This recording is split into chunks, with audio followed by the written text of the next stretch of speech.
Hello, good evening students. आपका स्वागत है हेलिक्स पैरामेडिकल क्लासेस में। आज हम पढ़ने वाले हैं रेस्पिरेटरी सिस्टम। और रेस्पिरेटरी सिस्टम पढ़ने से पहले हमें ये जानना होगा कि आज हम बात किसके बारे में करने वाले हैं। हम बात करने वाले हैं बच्चों कि हमारा बॉडी ऑक्सीजन कैसे लेता है और CO2 को रिलीज़ कैसे करता है एनवायरनमेंट में, क्योंकि हमारी बॉडी को नेसेसरी होता है ऑक्सीजन का और CO2 का हमें कोई नीड नहीं होता, तो हम CO2 क्या करते हैं, रिलीज़ कर देते हैं बॉडी से। ये दोनों ही प्रक्रिया O2 का इनटेक करना और CO2 को रिलीज़ करना, CO2 का बाहर निकालना, ये सब हम पढ़ने वाले हैं रेस्पिरेशन में। इसके दौरान हमें किन किन बातों से गुजरना पड़ता है, ऑक्सीजन का कैसे कैसे हमारी बॉडी में एंटर होता है, ये सब तो हम पढ़ने वाले हैं आपके प्यारे से छोटे से चैनल में जिसका नाम है हेलिक्स पैरामेडिकल वाला। आप अगर मेरे साथ रेगुलर स्टडीज़ करना चाहते हैं तो यूट्यूब पर भी मेरी कुछ क्लासेस हैं जिन पर आप स्टडी कर सकते हैं। हेलिक्स पैरामेडिकल वाला यूट्यूब चैनल है। रेस्पिरेटरी सिस्टम पर पढ़ने से पहले मैं आपको अवगत करा दूं कि हेलिक्स पैरामेडिकल क्लासेस वह इंस्टीट्यूट है जिसने लगातार रिजल्ट्स पर रिजल्ट्स दिए हैं। और RPMC हो, चाहे RUHS हो, चाहे राजस्थान यूनिवर्सिटी जो हेल्थ साइंसेज हैं RUHS और एम्स के एंट्रेंस एग्जाम हो, उसमें हमने रेगुलरली हमारी इंस्टीट्यूट ने परचम लहराए हैं। और आगे भी आपका सहयोग रहा तो हम आगे भी इन सब कार्यों को करने में सफल होंगे। तो चलिए आगे चलते हैं। आप मेरे साथ जानते ही हैं, आप लोग मुझे तो हेलिक्स पैरामेडिकल क्लासेस के माध्यम से सभी लोग जानते हैं। मैं LK शर्मा और आप लोगों को पढ़ाने वाला हूं रेस्पिरेटरी सिस्टम। तो बच्चों ठीक है, हम स्टार्ट करने जा रहे हैं, आप लोग सहयोग बनाए रखिएगा। तो बच्चों आज का टॉपिक है रेस्पिरेटरी सिस्टम। बहुत छोटा सा टॉपिक है, बहुत इंपॉर्टेंट टॉपिक है। इससे लगातार आपको 1 से 2 क्वेश्चन रेगुलरली देखने को मिल सकते हैं।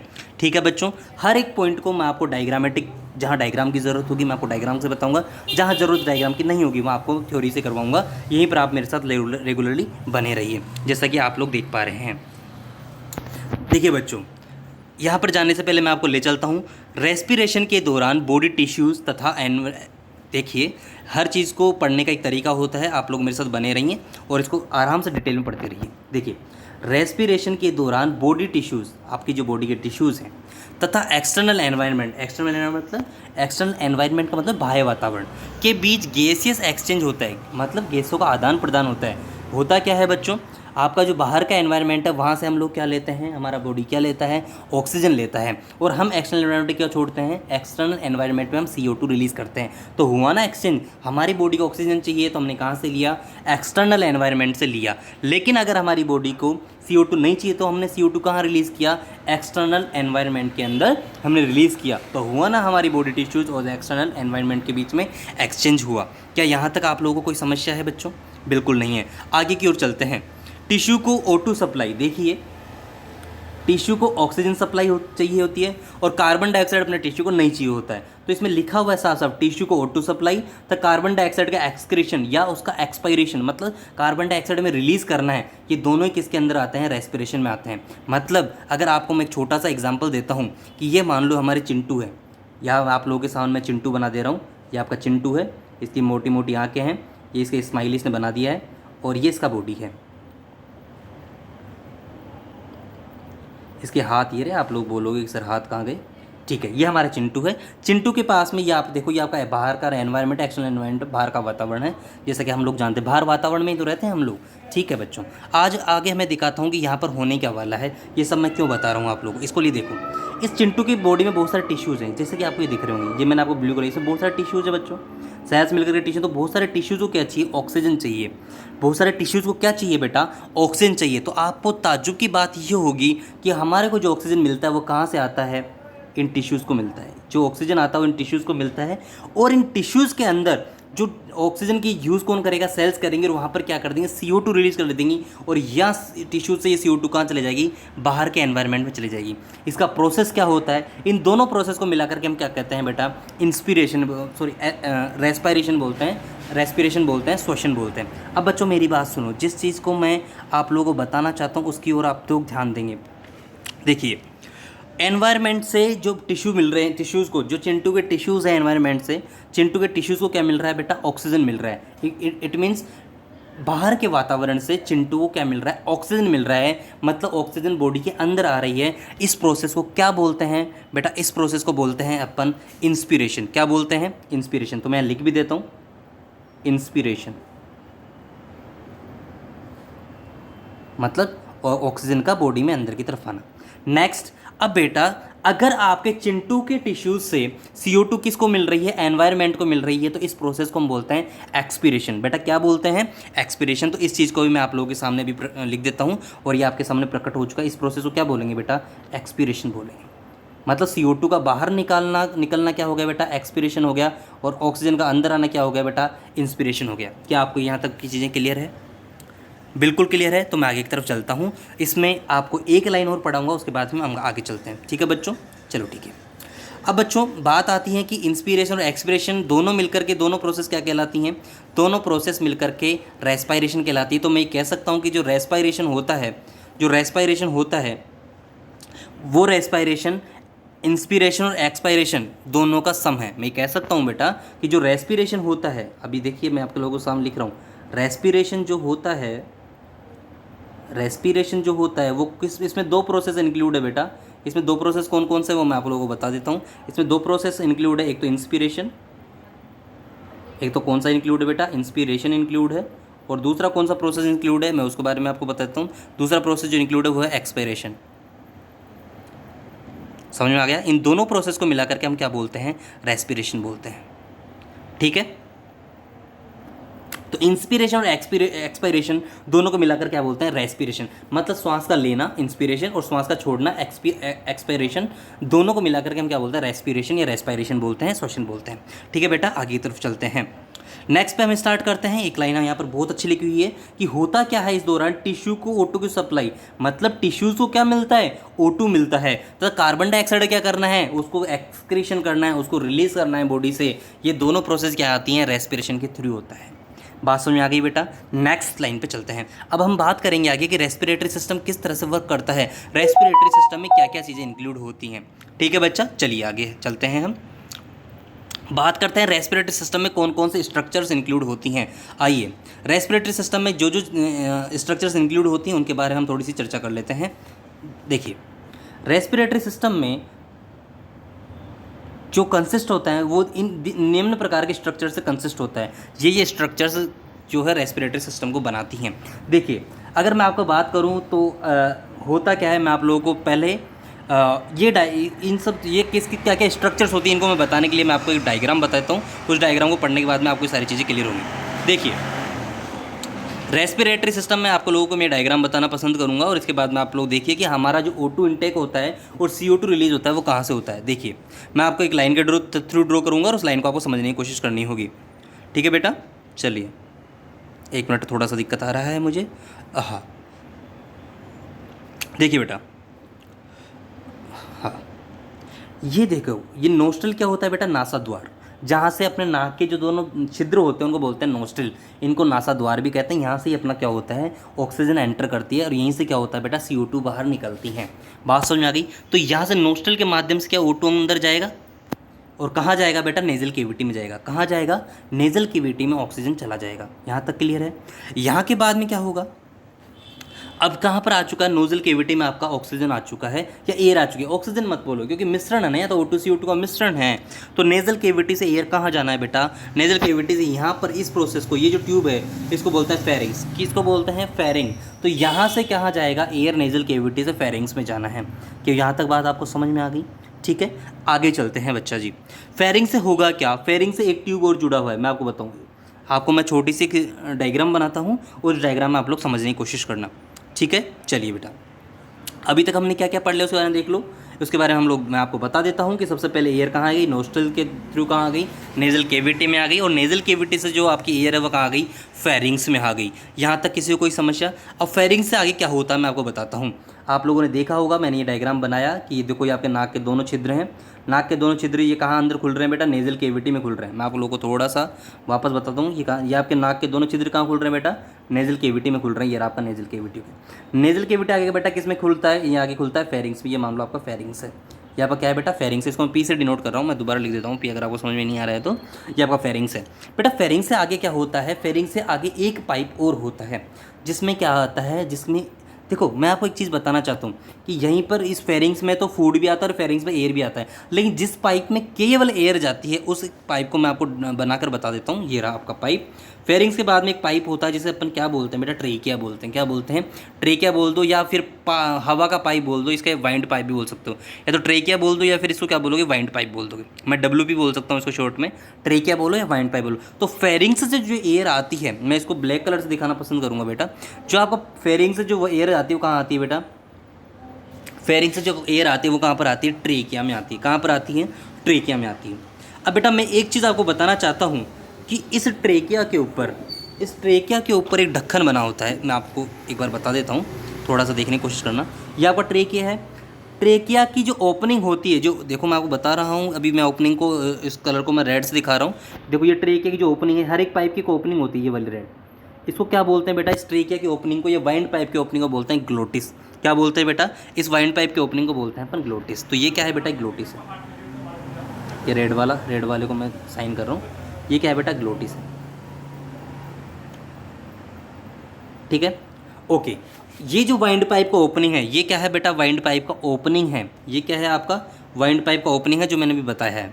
ठीक है, अब इस ग्लोटिस के ऊपर एक्चुअल में होता क्या है कि फेरिंग्स जो होता है, आपका जो फेरिंग्स होता है उसमें फेरिंग्स में आपके ये जो आपका फेरिंग्स है, फेरिंग्स में होता क्या है, फेरिंग्स में आपके एयर और फूड दोनों आते हैं। तो क्या फेरिंग्स से जो फूड होगा, क्या वो इसमें नहीं आ जाएगा? क्या फेरिंग से फूड इसमें वाइंड पाइप नहीं, तो फूड हमको वाइंड पाइप में थोड़ी चाहिए। तो इसको बचाने के लिए, वाइंड पाइप में फूड ना, इसको बचाने के लिए क्या होता है, ग्लोटिस के ऊपर एक ढक्कन होता है, जिसे हम क्या बोलते हैं, एपिग्लोटिस बोलते हैं। जिसे क्या बोलते हैं बेटा, जिसे हम बोलते हैं एपिग्लोटिस। बात समझ में आ गई? ये रहा। सॉरी, मैं आप लोगों को दूसरे कलर से दिखाता हूँ। ये रहा, ग्रीन कलर से दिखाता हूँ। तो होता क्या है बेटा, इस सॉरी एक बार, मैं थोड़ा सा दिक्कत आ रहा है। ये रहा, एक मिनट, सॉरी। तो इस ग्लोटिस के ऊपर क्या होता है बेटा, इस ग्लोटिस के ऊपर एक ढक्कन होता है, जो मैं आप लोगों को बना के बता देता हूँ। ये रहा, ये ढक्कन क्या करता है, इसको बंद करके रखता है। इस ग्लोटिस को, ये जो ग्लोटिस है, इसको बंद करने का काम कौन करता है, ये आपका ग्लोटिस। मैं ग्लोटिस दोबारा बनाता हूँ, मोमेंट क्या है, तो मैं आप लोगों को दोबारा बनाता हूँ। ये आपका ग्लोटिस है, ग्रीन कलर का, एपिग्लोटिस, सॉरी। तो ग्लोटिस के ऊपर एक ढक्कन है, एपिग्लोटिस।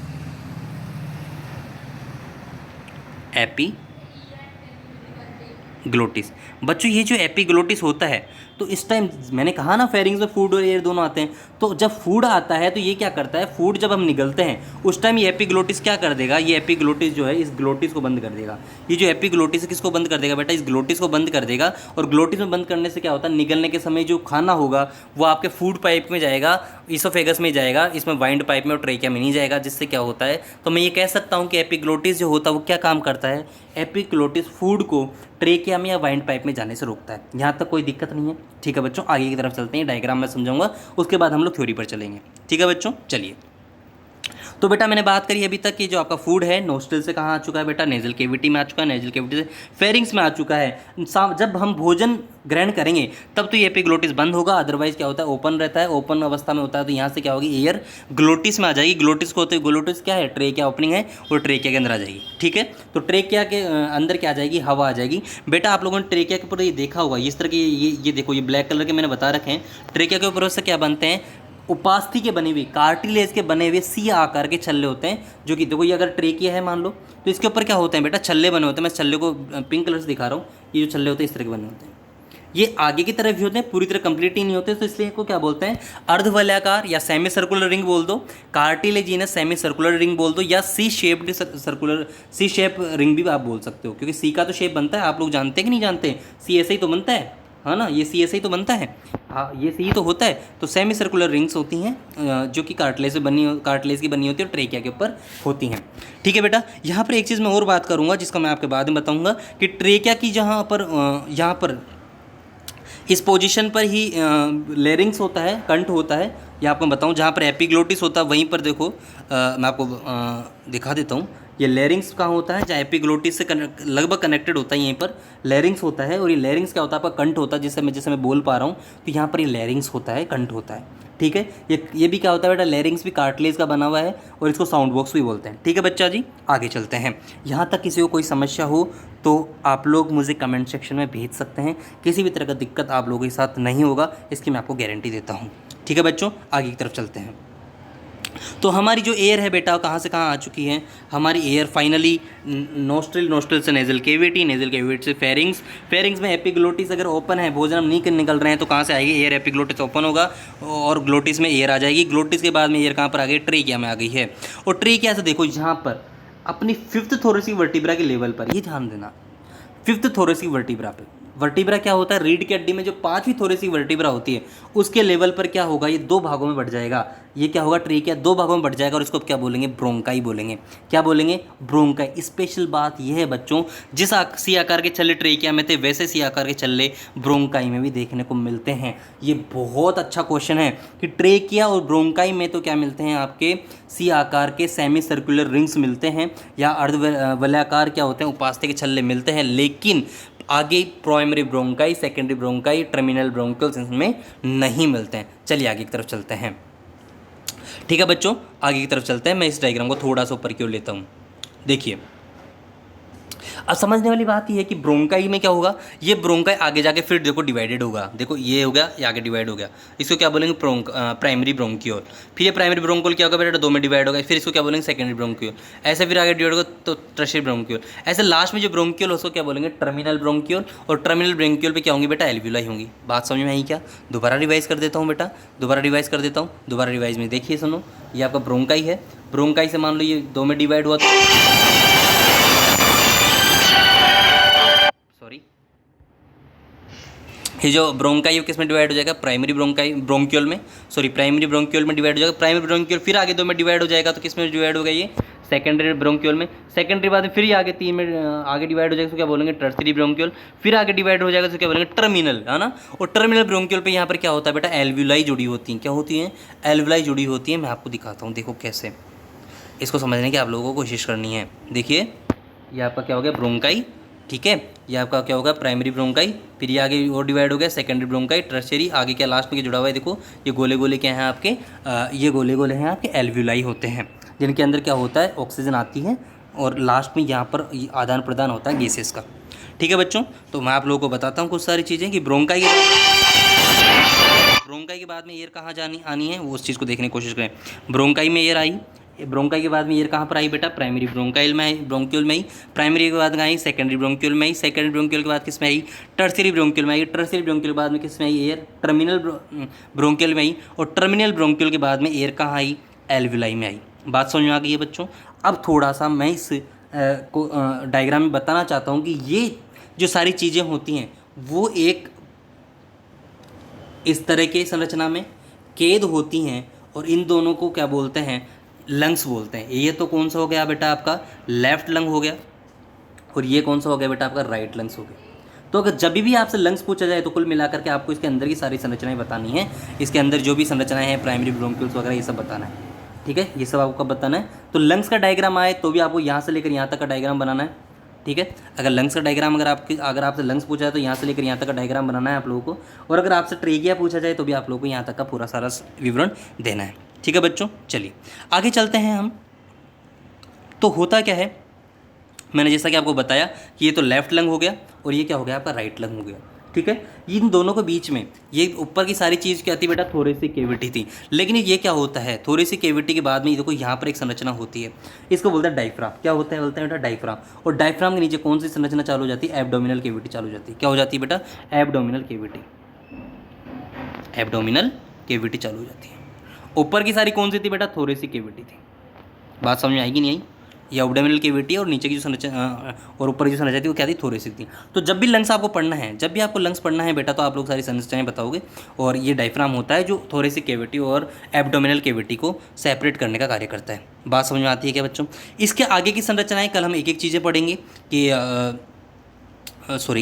हम आगे की कल या आपको एक एक संरचनाएं पढ़ेंगे कि नोस्ट्रल क्या होता है, नेजल कैविटी क्या होता है, फेरिंग्स कितने प्रकार का होता है, एपिग्लोटिस क्या करता है, ग्लोटिस क्या करता है, ट्रेकिया कैसे होता है, लंग्स कैसे होते हैं, ब्रोंकाई कैसे डिवाइडेड होती हैं, और लंग्स के बारे में पढ़ेंगे। और सारे छोटे मोटे जो भी आपकी चीज़ें हैं, जितने डायग्रामेटिक रिप्रेजेंटेशन है, कल अपन इनका थ्योरी में पढ़ेंगे। तब तक लिए आप लोग इस वीडियो को लाइक करते रहिए और आप लोग पढ़ते रहिए।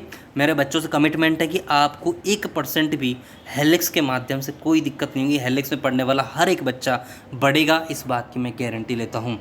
आप लोग पढ़ते रहिए। Thank you so much. मिलते हैं फिर अगले सेशन में। Thank you.